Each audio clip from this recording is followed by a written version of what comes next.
कृष्ण भावनामृत आंदोलन में आप सब भक्तों का मैं श्रील प्रभुपाद जी की ओर से स्वागत करता हूँ। श्रील प्रभुपाद जी ने ये जो ब्रह्म मध्व गौड़ीय संप्रदाय है और संप्रदाय के माध्यम से इस संप्रदाय में दीक्षा लेकर और इस संप्रदाय का प्रचार करने के लिए श्रील प्रभुपाद जी ने इस्कॉन नाम रखा था। लोग कंफ्यूज हो जाते हैं, इस्कॉन मठ है कि आश्रम है। आजकल लोग बहुत कंफ्यूज है इसके बारे में। इस्कॉन संस्था है कि मठ है? संस्था है कि मठ है? खैर, हम इसके बारे में आगे विस्तार से वर्णन करते हैं, लेकिन सर्वप्रथम मैं श्रील प्रभुपाद जी का हृदयपूर्वक बहुत ही आभार व्यक्त करता हूं कि जिन्होंने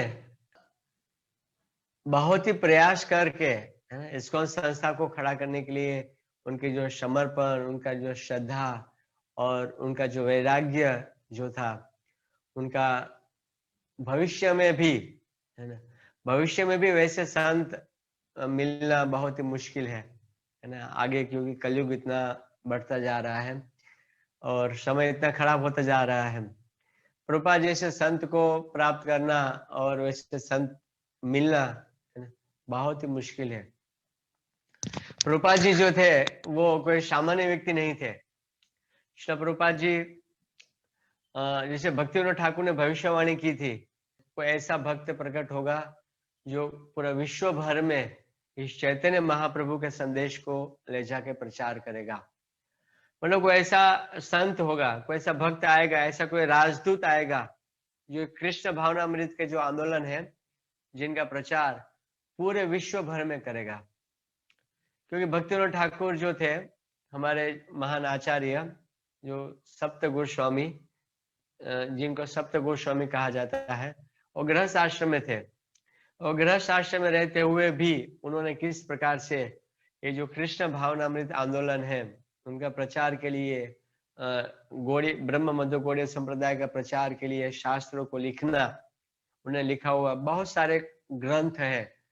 खास करके जो प्रमुख है, जो मुझे प्रिय है, जैव धर्म, जीव का धर्म क्या है। आप सोच नहीं पाओगे, कोई ज्यादा कोई पीढ़ी नहीं हुई है ना। भक्तिविनोद ठाकुर का पीढ़ी श्री प्रभुपाद जी के गुरु भक्ति सिद्धांत सरस्वती महाराज, और उनके गुरु हुए भक्तिविनोद ठाकुर। तो कोई लंबा पीढ़ी नहीं है, लेकिन फिर भी वो पीढ़ी, दो या तीन पीढ़ी, प्रभुपाद जी, उनके गुरु, उनके गुरु, उनके गुरु, है ना, प्रभुपाद जी के गुरु और उनके गुरु, प्रभुपाद जी के गुरु, उनके गुरु। तो कोई लंबा पीढ़ी नहीं है, एक पीढ़ी, दो पीढ़ी बोल सकते हैं। अगर प्रभुपाद जी के बाद का अगर सेकंड जनरेशन को देखें तो कोई लंबा समय नहीं है। लेकिन फिर भी अगर आप जैव धर्म को आप खोलोगे तो आपको समझ में नहीं आएगा। उनकी हिंदी, है ना, वर्तमान की भाषा हिंदी में कितना सिंपल भाषा होती जा रही है, और पहले के जो शब्द जो थे वो सब लुप्त होते जा रहे हैं, लोग समझ नहीं पाते। लेकिन भक्तिविनोद ठाकुर जिन्होंने ऐसा ग्रंथ लिखा है जैव धर्म, एक बार उसका 3 पेज तो पढ़ के देखो।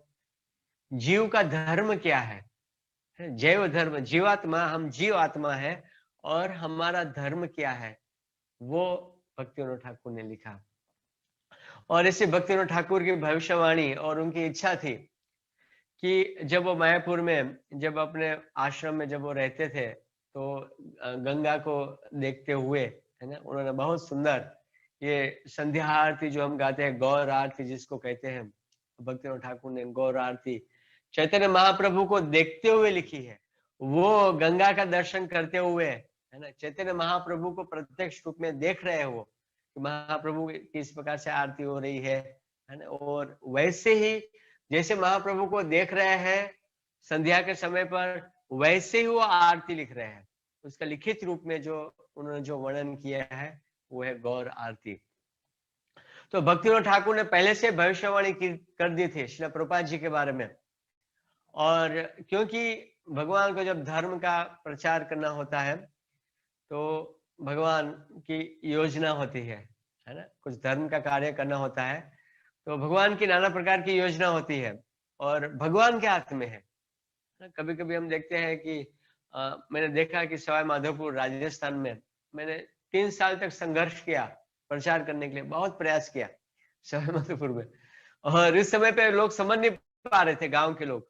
लेकिन आज 8 साल हो गया, तो माधोपुर में आज एक बहुत सुंदर सेंटर है, जो 25,000 रेंट देकर, इतना छोटा सा शहर में, छोटा सा गांव में, और 25,000 का भाड़ा में कोई एक फ्लैट रखना और सेंटर चलाना एक बहुत मुश्किल भरा काम है।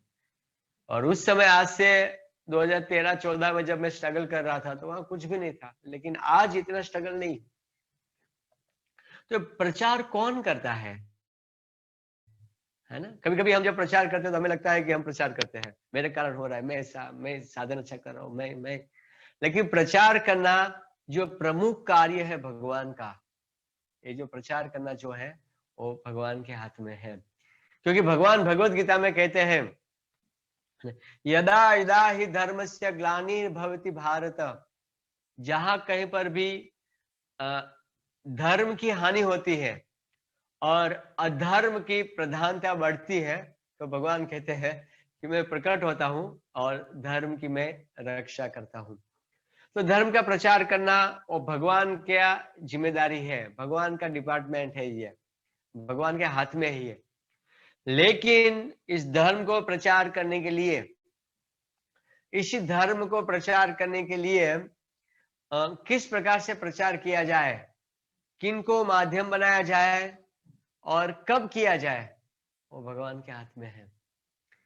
और जब कलयुग बढ़ता जा रहा था यहाँ पर, और भगवान श्री चैतन्य महाप्रभु प्रकट हुए और नाना प्रकार से लोग इस भक्ति की बाढ़ आई चारों दिशाओं में।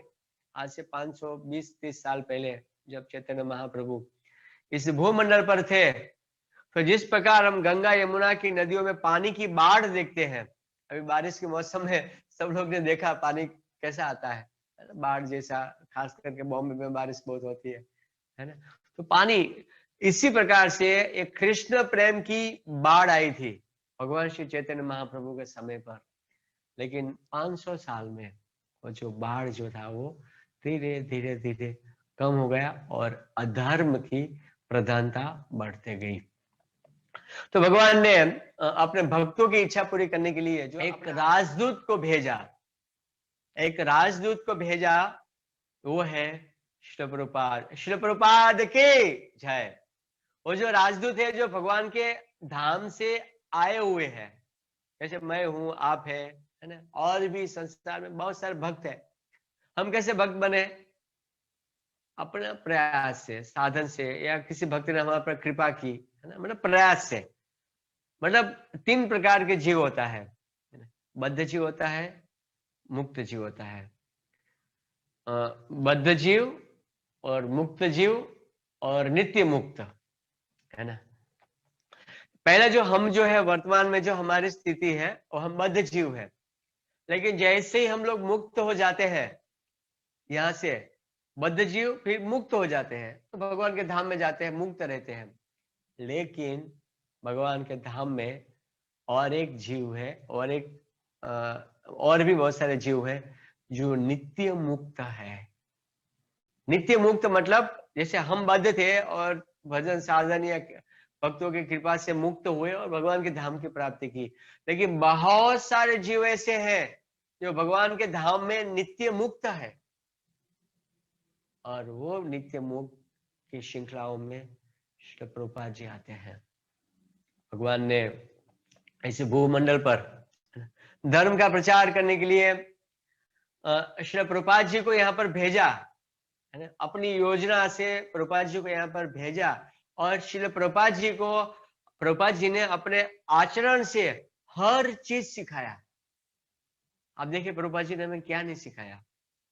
बचपन में, बाल्य अवस्था में प्रभुपाद जी गोविंद देव जी का दर्शन करते थे। उनके घर के बाजू में मंदिर था, तांगा में बैठकर घंटों भर ठाकुर जी का दर्शन करते थे। वो श्री प्रभुपाद जी घंटों भर ठाकुर जी को देखते ही रहते थे, है ना। तांगा वाला बेचारा बाहर खड़ा रहता था, छोटे थे तभी, उसके माता पिता के माध्यम से छोटे थे तभी मृदंग बजाना सीखे प्रभुपाद जी, है ना।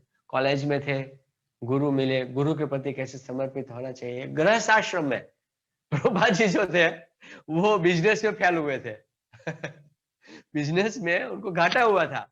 अगर वर्तमान में अगर किसी को घाटा हुआ होता है तो ज्यादा डरने की आवश्यकता नहीं है, कि प्रभुपाद जी को घाटा हुआ था। वो जो बिजनेस कर रहे थे उसमें कोई खास कमाए नहीं थे, लेकिन फिर भी वो संघर्ष कर रहे थे। प्रभुपाद जी की वाइफ उनकी जो पत्नी जो थी वो प्रभुपाद जी से स्वभाव में अनुकूल नहीं थी। अगर किसी की पत्नी अगर अनुकूल नहीं है तो डरने की आवश्यकता नहीं है, ठीक है ना नहीं सुनती है, बात नहीं सुनती है, या पति नहीं सुनते हैं, तो स्वाभाविक है प्रभुपाद जी के साथ भी ऐसा हुआ था।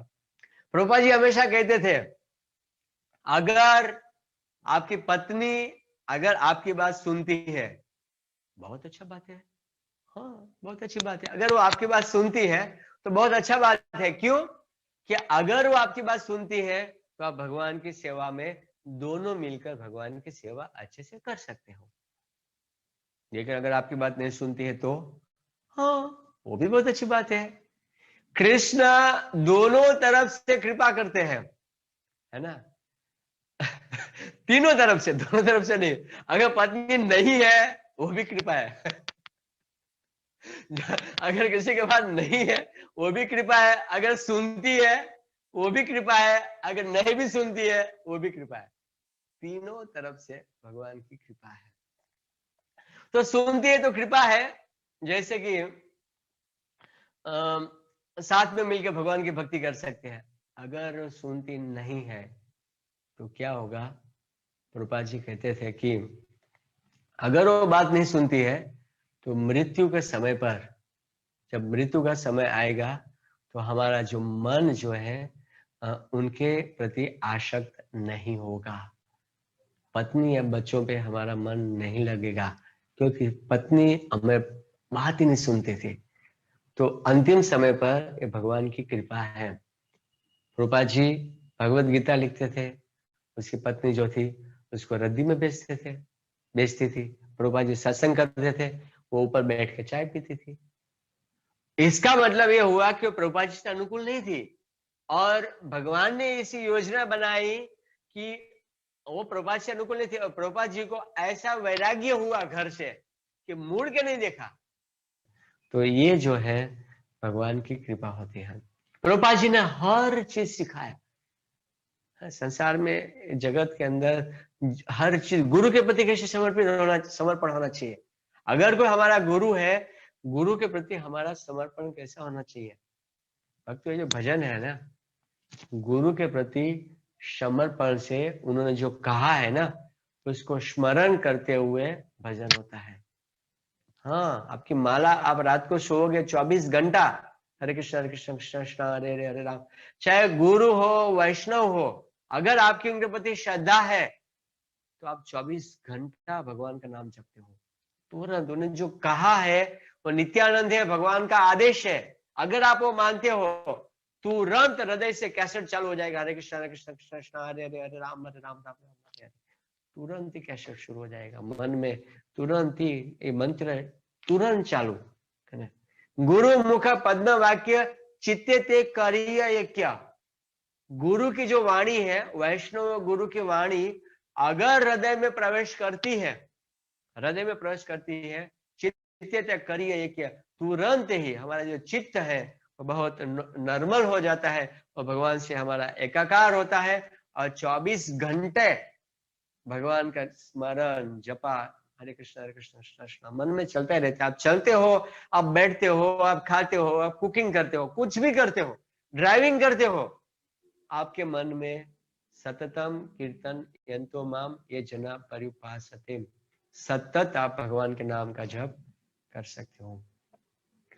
तो प्रभुपाद जी ने हर चीज सिखाया, गुरु के प्रति कैसे समर्पण होना चाहिए।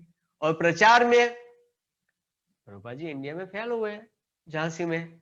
अगर हम प्रचार करते हैं तो अगर ज्यादा सफलता नहीं मिलती तो कोई बात नहीं। हाँ, प्रभुपाद जी झांसी में प्रचार करते थे, सफलता नहीं मिली प्रभुपाद जी को। बाद में जब अमेरिका में गए फिर सफलता मिली अंतिम समय में। और कृष्ण भावनामृत आंदोलन ऐसा है कि जब समय जाता है लोग ज्यादा प्रचार करते हैं। मूवमेंट की बात है, जितना जितना समय जाता है इतना वो प्रचार अधिक करता है, क्योंकि वो मृत्यु दिखती है, बुढ़ापा दिखता है, और उसी को देखकर वो भगवान की सेवा में और अधिक लगता है। हर चीज, यहाँ तक कि गृहस्थ आश्रम के बारे में प्रचार कैसे करना चाहिए, भगवान की डीटी वर्कशिप कैसे करना चाहिए, डोनेशन के बारे में प्रभुपाद जी ने क्या प्लानिंग किया। आप देखिए ना, इस्कॉन संस्था का जो मैनेजमेंट प्रभुपाद जी ने किस प्रकार बड़े सुंदर रूप से जीबीसी बनाया। इस्कॉन का अकाउंट का सिस्टम देखो आप, कितना सुंदर बना के गए Prabhupada ji. Life member system देखो आप, लाइफ मेंबर बनना है ना। आज पूरे विश्व भर में इस्कॉन मंदिर चल रहा है। प्रभुपाद जी को भविष्य की चिंता थी कि भविष्य में मैं हूं, अभी तो लोग पैसा दे रहे हैं, भक्त लोग बढ़ रहे हैं, लेकिन भविष्य में इस्कॉन को कैसे लोग कैसे जुड़ेंगे। तो मेंबरशिप बनाया प्रभुपाद जी ने, लाइफ मेंबरशिप, है ना। हर चीज दीक्षा के लिए कितना, और शास्त्र कितने अदृढ़ शास्त्र दिए, हर चीज दिए। आज भी वर्तमान में बहुत सारे ऐसे संत हैं, बहुत सारे मंदिर बनाए हैं छोटे छोटे गांव में, शहरों में, लेकिन ग्रंथ नहीं दिया, शास्त्र नहीं दिया, एक या दो पीढ़ी में टूट जाता है। लेकिन हमारी संस्था, इस्कॉन संस्था, प्रभुपाद जी जाने के बाद भी चल रही है। वैसे के वैसे नहीं चल रही है, अधिक, है ना। जैसे कोई संस्था का संस्थापक आचार्य चला जाता है, संस्था का जब मेन व्यक्ति होता है वो सब कुछ छोड़ के चला जाता है, तो क्या होता है, वो मेन व्यक्ति चला गया तो पीछे घर का मेन व्यक्ति चला जाता है, तो पीछे क्या होता है ना, पूरा पूरा घर का मैनेजमेंट टूट जाता है, घर की प्रगति रुक जाती है, प्रमुख व्यक्ति चला जाता है। और आज वर्तमान में बहुत सारे ऐसे मठ, आश्रम, बहुत सारे मंदिर ऐसे हैं जो मेन व्यक्ति चला जाता है और एक दो पीढ़ी में वो टूट जाता है। उनका टूट मतलब उनको कोई संभालने, ठीक से संभाल नहीं पाते, आपस में लड़ाई करके उनमें कुछ ज्यादा रिजल्ट नहीं है, और लोग वहां रोते रहते हैं कि अरे वो थे तब तक अच्छा था, वो थे तब तक अच्छा था, अभी देखो मंदिर की हालत कैसी हो गई, अभी देखो इसकी हालत कैसी हो गई, वो व्यक्ति ने अच्छा किया, अभी कोई करने वाला नहीं है। लेकिन क्या इस्कॉन में ऐसा है क्या? आप देखिए इस्कॉन कितना आगे बढ़ रहा है, कितना जगह पर चारों तरफ से, है ना, प्रगति हो रही है। हमारी संस्था में लोग प्रवचन देने वाले, कितना छोटा मोटा सत्संग हो रहा है, कितने संत, गृहस्थी, माताजी, प्रभु जी, बच्चे कितना प्रचार कर रहे हैं, है ना। चैतन्य महाप्रभु ने कहा था, पृथ्वी चे नगरादिग्राम सर्वत्र प्रचार हो मोरो नाम। ये पृथ्वी और नगर के प्रत्येक गांव में ये कृष्ण भावनामृत आंदोलन प्रचार कर रहे हैं। आप कहीं पे भी जाओ, आपको आपको कहीं पे भी जाओ, आपको अगर उस गांव में ट्रेन नहीं मिलेगा तो हो सकता है ट्रेन नहीं मिले, बस नहीं मिले, लेकिन इस्कॉन वाला आपको मिल जाएगा। आपको वो गांव में जाओगे तो कहीं जाना होगा, बस, गाड़ी, ओला या ट्रेन ना मिले, लेकिन ऐसा नहीं होगा कि इस्कॉन वाला नहीं मिलेगा आपको। गौड़ीय संप्रदाय के भक्त आपको वहां माला और झोली लेकर आपको निश्चित रूप से आपको मिल जाएगा, निश्चित रूप से आपको मिल जाएगा। आप गूगल पे देखो या तो आप प्रयास करो, कोई भी मंदिर मठ में जाके बोलो हरे कृष्ण वाले, तो हम बताएगा रहा यहाँ पे हरे कृष्ण वाले है। अरे इस्कॉन वालों को ढूंढना है तो उसी गांव में कोई भी मंदिर में जाके पूछो, क्योंकि मंदिर मंदिर वाले को जानते हैं। कोई भी गांव में एक मंदिर होता है तो दूसरा मंदिर कहीं होता है, सेंटर या मंदिर, तो उसको मालूम होता है। तो कोई भी मंदिर में पूछो कि हरे कृष्ण, इस्कॉन नहीं समझेंगे, लेकिन हरे कृष्ण ऐसा तिलक और सेविंग, और हाँ है ना, है। तो मतलब बस ट्रेन नहीं मिलेगी, लेकिन आपको इस्कॉन वाला और इस्कॉन का प्रसाद आपको पृथ्वी के कोने कोने में मिलेगा। यहाँ तक पाकिस्तान में भी ये संभव हो चुका है। तो प्रभुपाद जी ने हर चीज सिखाया, है ना। प्रचार कैसा करना चाहिए, गृहस्थों में, गृहस्थ आश्रम में कैसे रहना चाहिए, कुकिंग, कुकिंग में प्रभुपाद जी मास्टर थे, कुकिंग कैसे करना चाहिए, है ना। डीटी वर्कशिप, ठाकुर जी की आरती पूजा कैसे करनी चाहिए, हाँ, ठाकुर जी की सेवा हमें कैसे करनी चाहिए, प्रभुपाद जी ने हर चीज दिया। अंत में प्रभुपाद जी ने जो प्रमुख सिखाया, कैसे हमें मरना है। अब तो एक बहुत महत्वपूर्ण विषय सिखाया प्रभुपाद जी ने। जीने की कला तो बहुत है, लेकिन मरने की कला कौन सिखाता है? इस संसार के अंदर मरने की कला कौन सिखाता है?